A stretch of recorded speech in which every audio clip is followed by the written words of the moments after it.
Hello guys! So today, magluluto tayo ng munggo. So ayan, nag-add ako ng oil. Guys, mainit na yung mantika. We need to add konting ginger first. To add the garlic.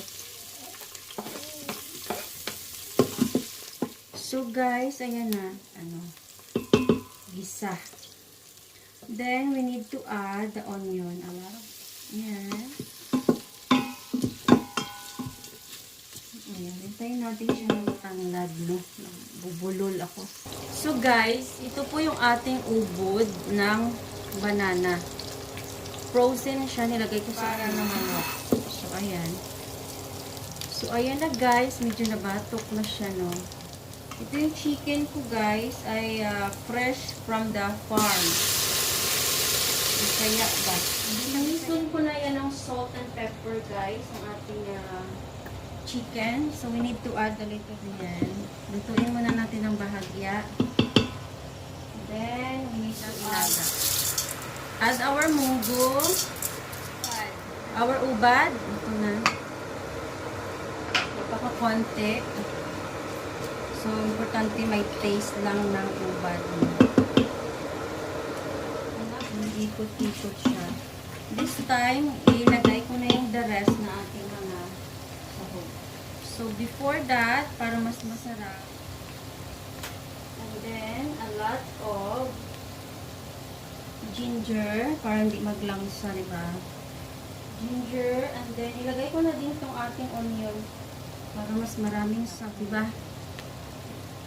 Para makatanggal na rin ng lansa. And then, yung tanglad natin na isa pa. So, dalawang tanglad before maglagay ng sabaw, no?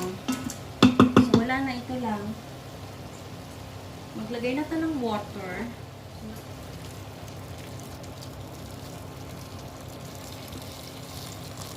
So, guys, magpatak-patak lang tayo ng salt. And of course, ang ating pepper, dagdagan natin para masarap. So, mamaya na tayo maglagay ng sili. Okay? So, then, mag-start na ng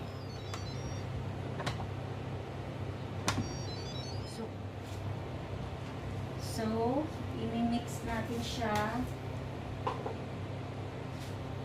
Look at that! Wow! Look at that, guys. Sobrang lambot.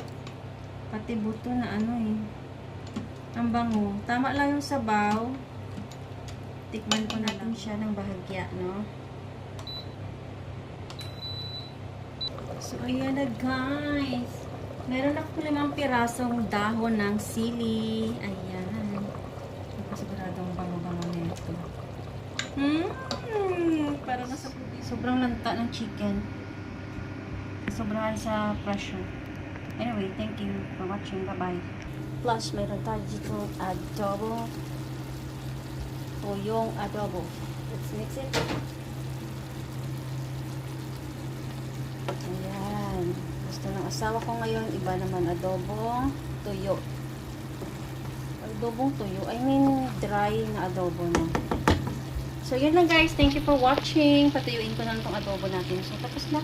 Ayan, bisayang manok. Bye-bye!